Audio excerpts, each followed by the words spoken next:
Dreaming of getting the all-new iPhone 17 Pro designed to be the most powerful iPhone ever? Then stay in bed and let a Boost Mobile expert deliver and set it up for you.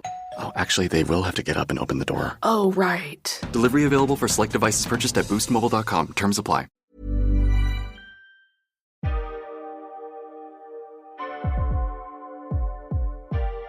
Welcome to Black and Gay Back in the Day. We're bringing to life the archive of images of Black LGBTQ+ life in Britain from the 1970s to the early noughties. Brown skin beauty, fair fine future. I'm Mark Thompson. I'm an activist and health promotion specialist, and I built this archive with the journalist and writer Jason Okindaya. Deep dark wisdom,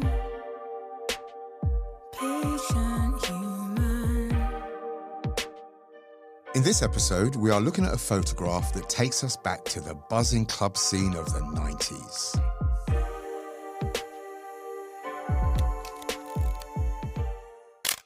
A colour photograph of two women in a DJ booth hugging each other and looking gleeful as they face the camera.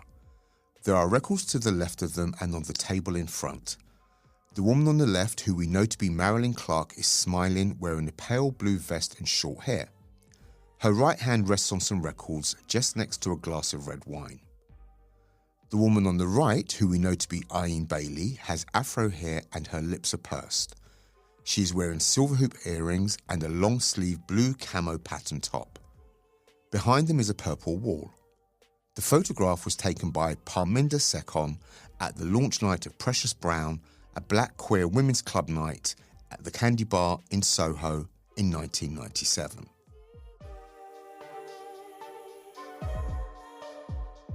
Soho looks mad different today than it did in the 1990s. For this episode, DJ and producer Chantelle Ayanna is taking us back in time and reopening those doors to the Candy Bar, specifically to Precious Brown, the women-centred black queer club night.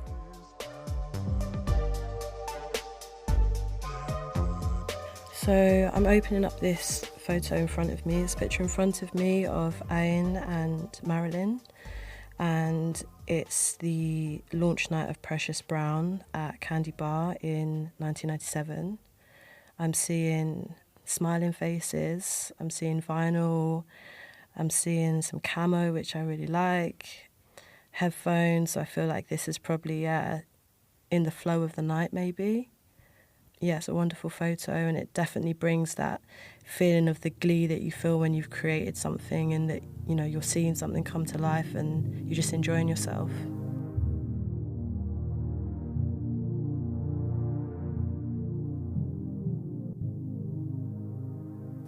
My name's Chantelle. I'm a DJ and producer from South East London, and my pronouns are she, her.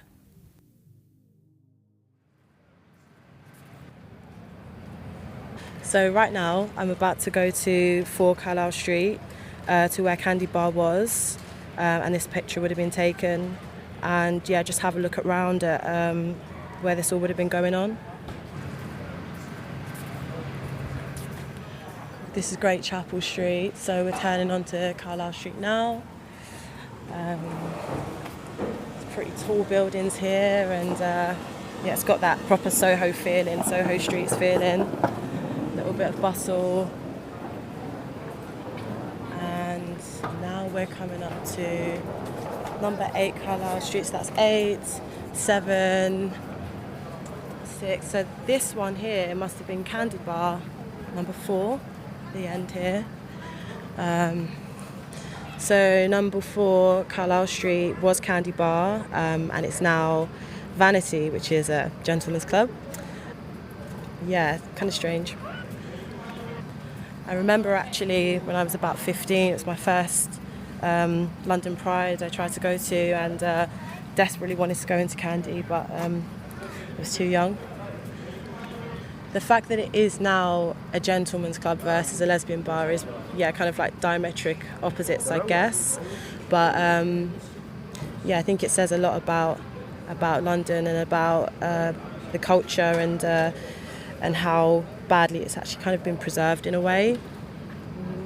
So right now I'm imagining what Precious Brown, 1997, hosted by Ayanna and Marilyn. What kind of feeling I'd be having standing outside of here, hearing that sound when you're just outside a venue and you hear that pulse of the bass, and you're getting excited, you're ready to kind of get inside and see who's there, see what's being played, get yourself a drink if you drink, and catch a vibe. I can imagine there being a queue of gorgeous black women standing outside of here,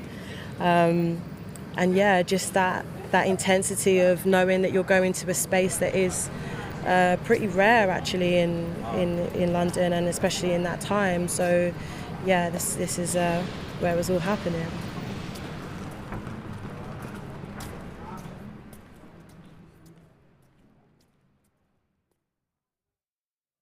So hello, Ayanna and Marilyn. Right, Chantelle. Yeah. From a South London girl name. South London. I'm Ayanna, also from South London, an artist, composer, DJ. I'm Marilyn. I'm a record collector. I won't say I'm a DJ anymore. Really? Rarely DJing these days, but definitely collecting vinyl. At the moment, I've got a photo in front of me from the launch of Precious Brown at Candy Bar in 1997, I think it was. I think so, yeah. Yeah, sounds about right. So, seeing this picture, how did this make you feel? Like, how do you feel? Fabulous. Yeah. Yeah, it was a good time. Great memories. Yeah, great yeah. memories. It was a good night as fun well. times. Yeah. For sure. It was a night of eclectic music, and it pretty much was for anybody who wanted to come. But obviously, lots of people who came were black and brown folk. But we did open it. It was open to anybody. Mm-hmm. But yeah, very welcoming in terms of other community. Open space, welcome space. How old were you guys in this photo, roughly? Personal. It's listed on the prompt, but I was going to say I never asked, but just for... I have no idea. 97. Gotta work. No, wait. So 73, 83, 93, 30 something. Yeah, early 30s. Okay, cool. Mid-30s, yeah. Early 30s. Still looking good, both of you. Thanks. Thank you. So, like, how did you both feel in that moment? Like the moment this picture was taken, like, what was going through your minds? We probably had some vodka already. Probably had a few drinks. We look very happy. That was probably towards the end of the night, right? Okay. It may have been. It could have been at the beginning. It was either the beginning or the end. I just can't remember at which point. I feel like this is like a post-set or mid-set picture. Because we do have the records out. Mid-set or post-set, We do have the records That's what out. I was seeing, and they look like we look like we're in the flow. Yeah. dip it in and So the launch night, like, how did it go? Like, how did you go about securing the space? Like, how did you plan who you wanted to invite? How did you do tickets? Like, how did that work then? Were we that organised? I think we were, because we did have somebody on the door. I don't remember. And we did have flyers. We had amazing flyers. I don't know if you've seen What were any the of our flyers like? They were like bookmarks, weren't they? They were like They're a long format, a bookmark wicked. format. And we nicked images of fabulous looking women from magazines. Okay. Although one of them was my friend, Nina did the first one where it was the drawing. That was great. Yeah, Okay. that's right. Lost them Is that the all. blue? Is that the drawing? It's kind of blue in the... Have you seen Yeah, I think there I've is a blue seen it, one. yeah. There was a blue one. Yeah, we all had. Yeah. There was a lilac one, a brown one, Yeah, I think and I've an seen the orange blue one. Yeah, Yeah, Cool. they're amazing. I really wish I had them all. I know. Me too. The whole full set. Yeah. Yeah, Nice. that's awesome. Yeah. How did Precious Brown as a name come to fruition?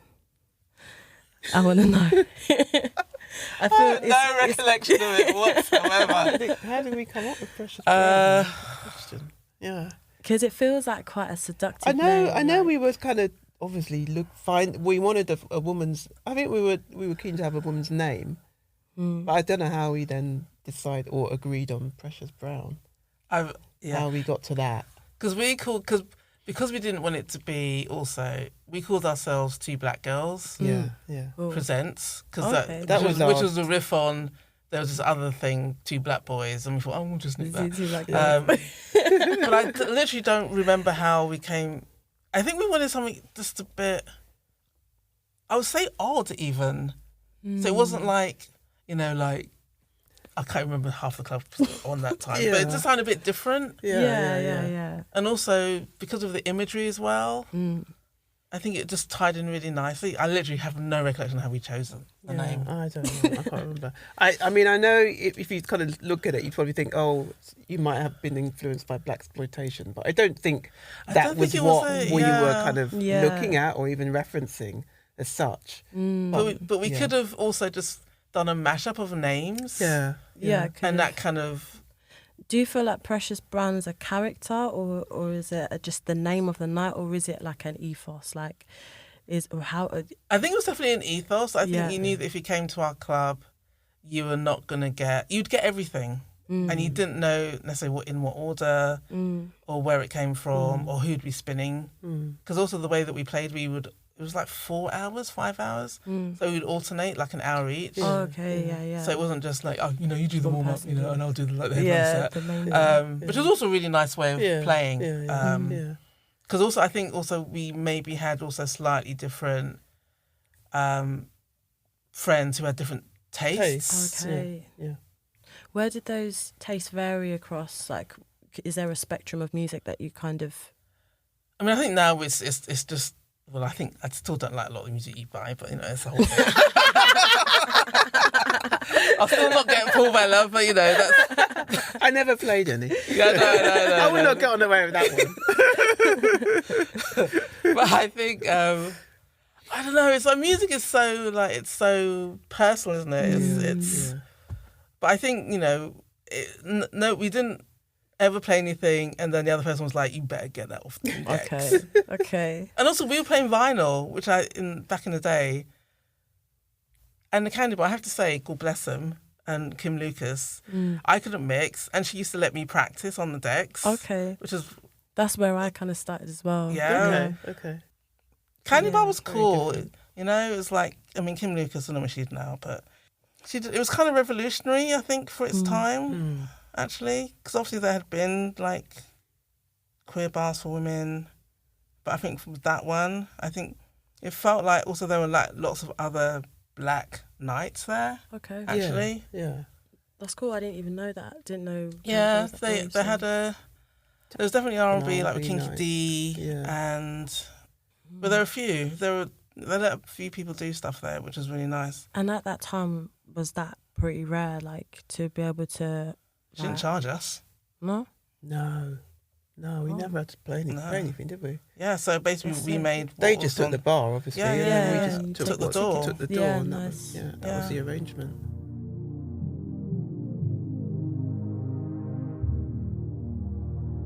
So, with things like flyering and stuff like that, how did that... would you fly... Would it be something you did in the area where Candy Bar was, or... Yeah, ran all the gay bars, because there were, quite a few back in the day. Yeah. First Out was always, one of the main ones. I don't remember the other ones.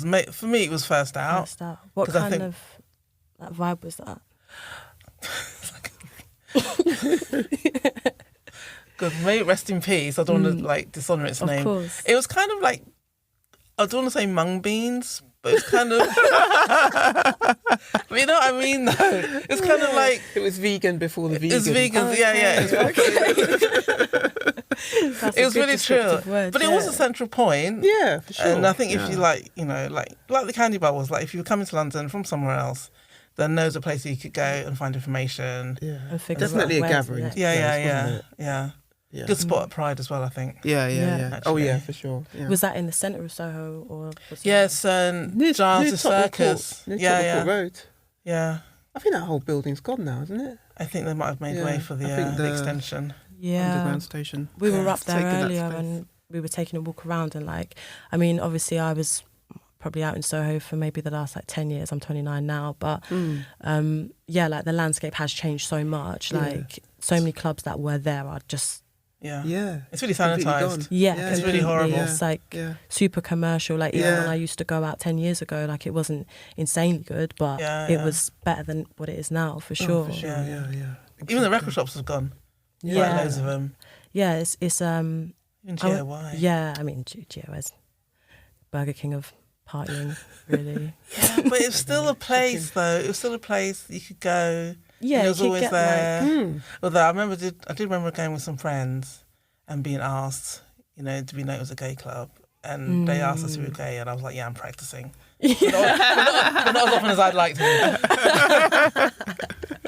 I think there's still that way now. I think Yeah. that there's a heavy emphasis on like male crowd, especially white male crowd, especially. So I feel like, you know, going back to obviously you guys doing Precious Brown as a night, I think that that's kind of very much carried on into raving now. Is that everything's about a night, because there's not really a specific place that as a venue you can go to and For sure. get what you kind of want. So there were more back in the day.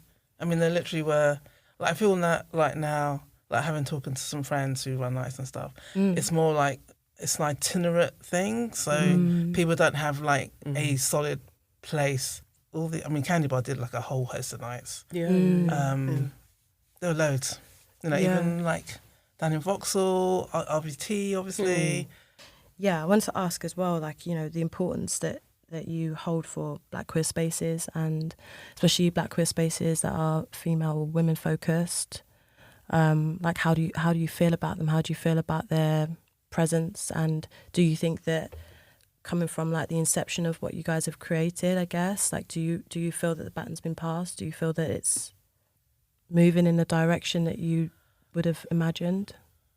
I think as long as those spaces are still there. I mean, I'm not fully up to, you know, speed and like what's where, you know, what's happening where. But I'm, you know, as far as I know, there are spaces for, you know, queer Black women. Yeah. But I'm not, you know, I'm not obviously fully kind of cognizant of where those spaces are, you know, which nights, etc. But I don't think there's been a time when there hasn't been those types of spaces. They might have, you know, there might be, you know, obviously probably less than there were. I think, you know.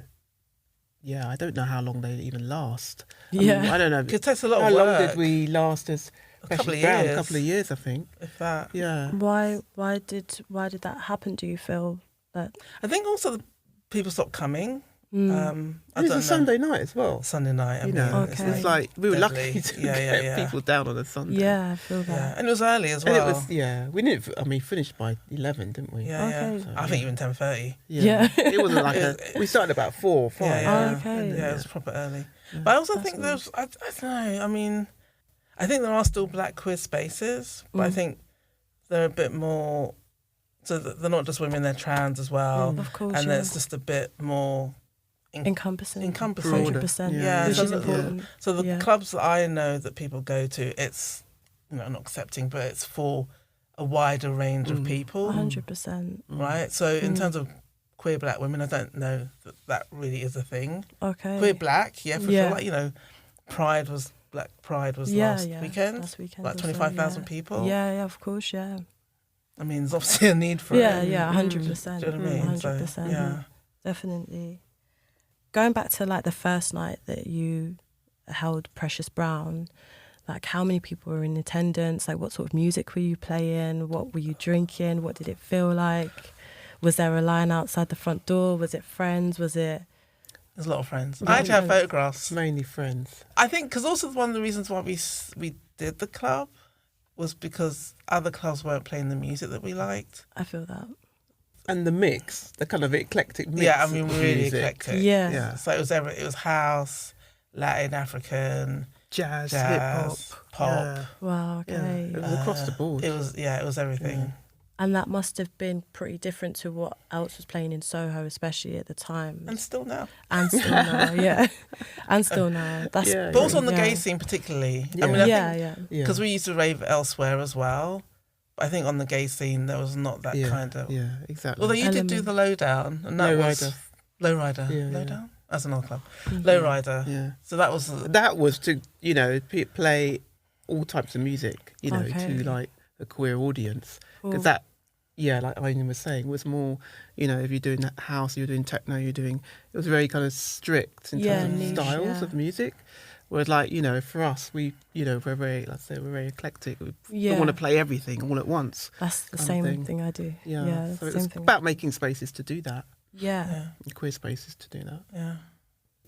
We actually had a dancer. Yeah. We had like... Oh, really? Yeah. And didn't we Mystique. have a sax off Didn't we have a Nikisa. friend on sax as well? Yeah. So we just threw the kitchen sink at that. Yeah, that's it. Yeah. But it was really nice because really people were really up And we for had an it. MC. Yeah. We had an MC. It was like Boo. Yeah. Okay. Yeah, MC Chickaboo. Chickaboo. Yeah, there were a lot of people up in that place. Yeah. Yeah. There were a lot.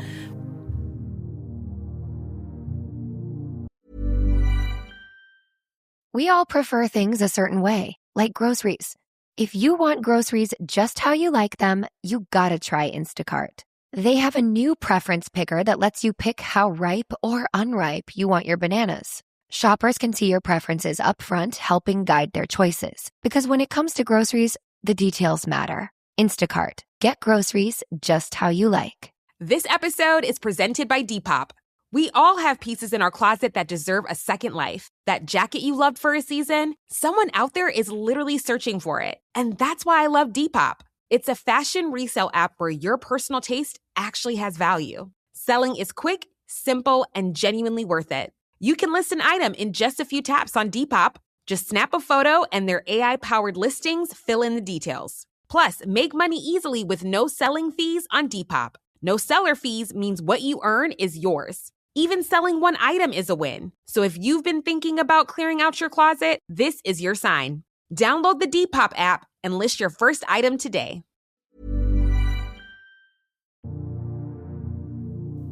With Precious Brown, you said that it went on for a few years and 2. Okay, 2 years. That's technically a few. Yeah. So, More than one. Few. Yeah. 2 to a few. But like, what did you take with you from the experience of Precious Brown and like, you know, like your friendships, your like the kind of need to like have your people with you and be listen to music on a Sunday and having like those shared memories and laughing about stuff till next week. Like, what did you take with you from it? I think I took with me that I never want to run another club. Yeah. I was like, phew. Yeah. Thank God That's over. Oh my God, that's such hard work. I don't know if it took anything really. I mean, it didn't quench my love for music. So we still buy vinyl. I mean, I still buy too much vinyl. But yeah, also we still gigging, I think. I think here and there. I did a few festivals. You more than me.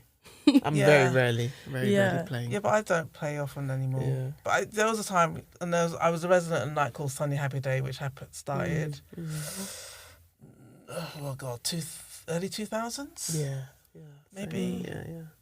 And that was mostly house, but again, because I can't just play straight up house, I would always Mixing. throw in a jazz track, throw in a Latin track, throw in an African track. I feel like that's definitely what people want. Like, I don't know if that's how you felt then or whether it was a complete curveball to do that, but I feel like especially now people want that excitement of hearing something different thrown in. I think it was a bit of a curveball at the beginning. Certainly for me, because I was like, I don't know if you felt the same way. Sometimes I feel like, oh God, how's this going to go? How's this track going to go? You know, like if I put this on, you know, how are people going to react to it? It was like, That was very true. Yeah. It felt like an experiment in itself. Was it like quite strict generally were places pretty strict with what they wanted you to play or how? Oh no, it wasn't from the venue. No, like, just the dance I mean, it's floor. like the audience. Oh, okay, It's like, audience. you know, they're coming with certain expectations, and are we kind of? You want to take them on a journey musically. You want to open people up to different kind of, you know, styles, etc. 100%. You want to play what you're buying. At the end of the day, you want to hear it out in the club. Yeah, but at the same time, you're like, is this gonna work? Is this gonna clear the floor? Yeah. Sometimes it did. Yeah. Palate cleanser, it's all right. Still does. As long as it's good music as well, because I mean I feel like that's where a lot of the nights that are about today have kind of come from, is that, you know, we'd be out in Soho, you go to JY, you go to Heaven, those places, and it's very much like after maybe a month of hearing the same rotation of music, people did start to get bored and maybe a little bit destructive because you're not actually your mind's not really being pushed with what you're listening to. So I think a lot of nights did come up through that because we were having house parties, and at house parties you heard something completely different than what you heard in a club. So I think it's that same kind of graduation from what you have in your home to bringing it out.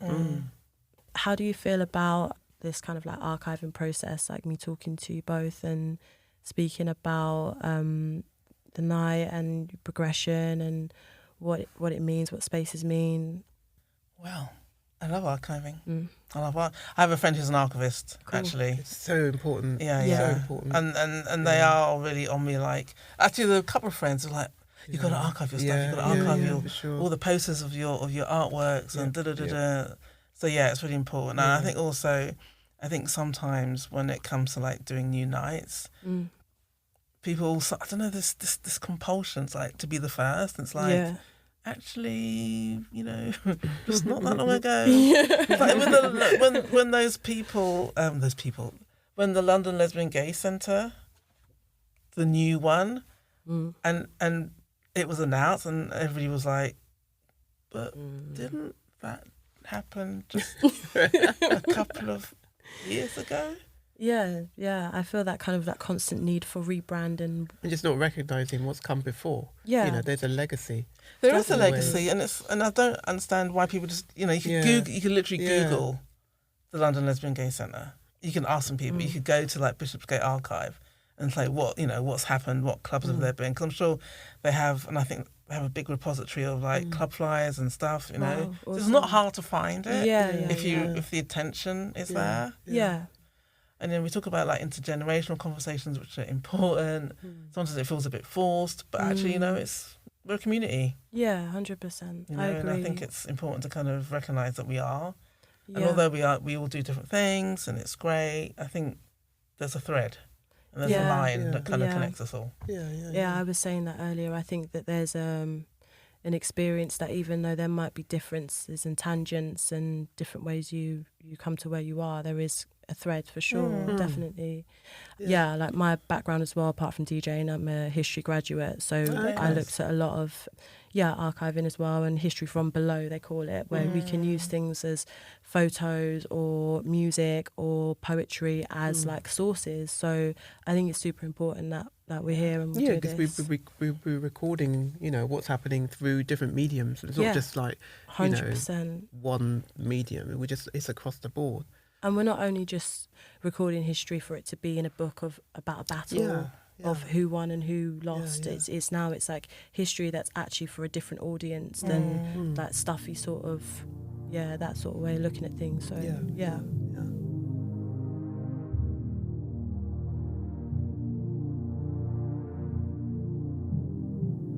Okay, so I wanted to ask you both. I mean, I'm 29 now, which is kind of a similar age to when you were both doing Precious Brown, and basically ask you both if you could speak to yourselves back then, what would you say? I was going to make a joke, though. Go on. Jokes welcome. Jokes go run. Run. I feel that.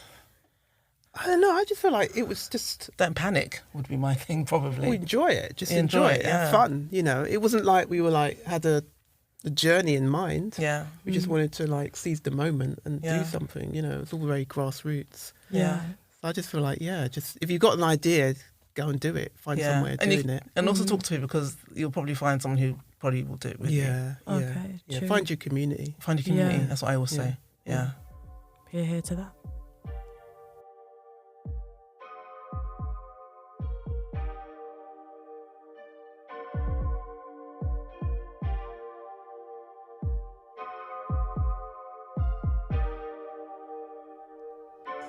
Hey Chantelle, how you doing? Mark, I'm very well, how are you? I'm good, it's so lovely to meet you. It's very lovely to meet you too. Thank you for having me. Oh, listen, I'm just so kind of stoked that you've come on this journey with us to kind of dig into the archive and to meet two amazing women who have been at the forefront of clubbing and DJing. 100%. So tell me, how was it meeting Ayanna and Marilyn?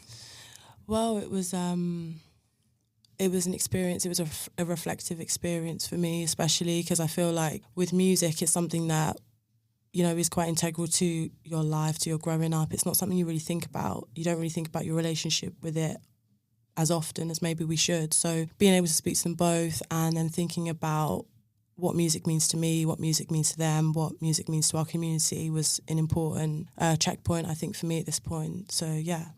And what did they teach you? What did you learn from them about what music meant to them and it means to you? Because music means everything to me. Yeah. What did you learn from them? I think what I learned from them is that if you are authentic, if you know what you want to share, if you know what you love, you should share it, and you should, make your move to do that. You know, it's not always enough. I'm not complaining about anyone that does just sit and listen to music at home, but if you have a talent, if you have an ethos, if you have something you want to share, you should share it, and that their, objectives back then may have been just to enjoy, but they've actually birthed so much from that. So, yeah, it's kind of given me a bit of confidence in that sense as well. So one of the things that they did birth from their love of music was to create and start Precious Brown, the club for Black queer women. What about your conversation and them creating spaces stayed with you?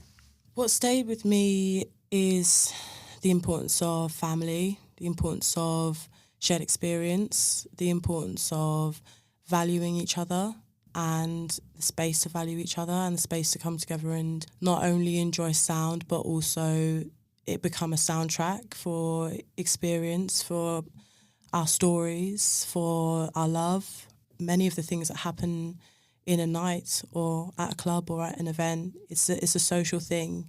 That was very much highlighted to me, the importance of sharing space with friends as well and making new friends and stuff, yeah. I mean, I always think that we underestimate and downplay the importance of clubs, social spaces, but particularly clubs, particularly the dance floor. We don't take it seriously or give it the reverence I think that it deserves in our community, because I think you're absolutely right. It is about socialising and making friends, but these are really safe spaces. Yeah. And I think particularly for queer women, trans and non-binary folk, these are really important. How do you feel about the importance of those in our community today? I do feel as though there are efforts being made to try and create spaces that, not although everyone's experience isn't going to be the same, there's probably going to be some sort of common thread that we can understand, and it's kind of carving out spaces that a space for one queer person may not be the space for another queer person, and it's having enough diversity within that. I think that's very important. I think that's what I'm kind of thinking more about now, is that it's not a one-size-fits-all when it comes to, safe spaces and queer partying as well, for sure. Yeah. And so you're a DJ. I am. Yourself, amazing at this, spinning tunes and all the rest of it. How was it to talk to people who were spinning and, dropping tracks all those years ago? I mean, it's living history, isn't it? Being able to have that conversation, and not only, it kind of gives you a sense of where you could be going, because I know that I'm sat having this conversation with them now, but they weren't at my age sat with anyone having that conversation. So it's looking forward and looking back, and then carrying both at the same time. Were you inspired to go and try new things and do new things? Yeah, most definitely, especially I think in the chat. Yeah, it's kind of, there was a reflective moment about what would you say to yourself if you could speak to your 30-year-old self or so. And it was kind of to just don't panic and just put down what you need to put down. That gave me, definitely a confidence of, if, like I said, if you're authentic and you know what you want to give and you know what you want to share it with your friends, and then see what comes from that, because this is now 30 years on, and it's paved the way for, I'd say, pretty much every queer, female, femme-focused event in London, for sure. Yeah. And I know that when Ayanna and Marilyn and, Yvonne Taylor and all the other pioneers of Black queer spaces for women and femme people were developed, there were real challenges for them. It was a real male-dominated space, and even if we look around today, the DJs that get all of the noise are men, cis-het white men at that. Of course, yeah. So what's changed? Is anything different today? Do you get breaks? I think there are instances where people are getting breaks, whether or not it's the break that is coming from a place of, I don't know really how to explain this without, I don't want to sound shady or anything, because obviously anyone that gets a break I'm all here for. Mm-hmm. But I do think there is a level of corporate a corporate ideal behind why. And I would prefer in some senses if it was just out of the love rather than it being the corporate sense. Yeah, I mean, that's always been the way, right? And so very often, this is why I'm a great believer in, stop asking for a seat at the table, which wasn't made for you, and go out and create your own, right? Yeah, 100%. So with that in mind, you're going to go and create Precious Brown Part 2? Listen, I'll have some conversations. I'm ready. I think we're all ready for something new. I think we all need something new. I feel like as a community, we are not a stagnant community. We are always creating. We are always evolving. And I think that should be reflected in our party scene as well, for sure. Yeah. I mean, I think you're on a great journey yourself, and I want to hear you play out. And I'm also hoping that, in 20 years' time, you're sitting here with another young queer DJ, and, you've taught them how to play the decks. You've taught them how to mix tunes as well. And you sound like you had a wonderful conversation with these two icons of our Black queer life and our social party scene. Mm-hmm. Was there anything you found challenging? Was there anything that you thought, that's a bit unusual? There wasn't anything I found unusual. I actually kind of resonated quite a bit with their approach, and that I think they mentioned talking about the focus of their event was for queer Black women, but everyone was welcome. And I thought that was a nice way to lead and to see where obviously prioritising a group and prioritising your, who you've created the event for is important, and also allowing the space for other people to come as well, as long as they're respectful and they're friends of friends. I thought I got that. And then also, just leading with the music. When you lead with the music, I think everything else follows, and there's a culture in music, and there's a culture in the choices you make behind the music you pick.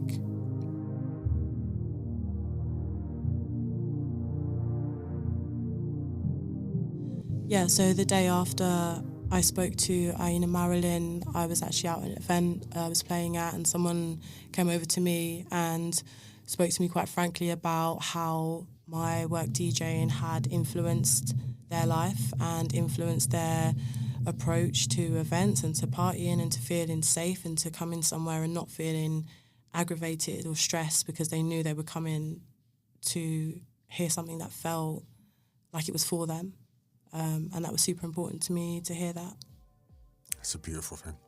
Yeah, you sound like exactly the kind of DJ I want to be on the floor listening to, totally. So it's been wonderful to talk to you, and thank you for going on that journey and meeting those two for us. Thank you so much for having me. Brown skin beauty, fair fine future. I've been your host, Mark Thompson. The reporter in this episode was Chantelle Ayanna. You can find the picture we've discussed in today's episode and all the images talked about throughout this podcast on Instagram at Black and Gay Back in the Day. And drop us a message if you have something you want to submit to the archive. A link will be available in the show notes. Coming up next week on Black and Gay Back in the Day.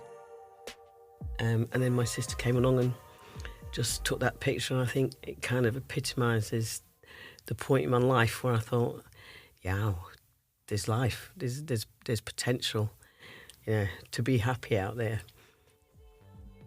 Black and Gay Back in the Day is an Aunt Nell production based on the archive created by myself and Jason Okindaya. It is produced by Shivani Dave and Tash Walker, and the assistant producer is Abby McIntosh. Mixing was by Adam Smith, and the music was composed and performed by Amaroon. Artwork was by Kemi Oluyede. The executive producers were myself and the Art Nell team. Thanks to Content is Queen, The Glass House, the Audio Content Fund, Gadio, the Bishopsgate Institute, and all of our contributors. A special thank you to all of those past and present who have fought for Black queer liberation.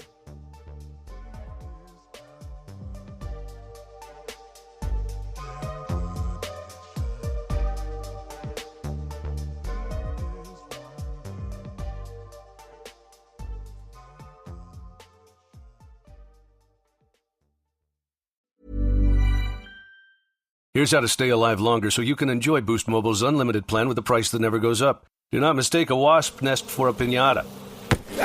Stay alive and switch now at Boost Mobile. After 30 gigs, customers may experience slower speeds. Customers will pay $25 a month as long as they remain active on the Boost Mobile Unlimited plan.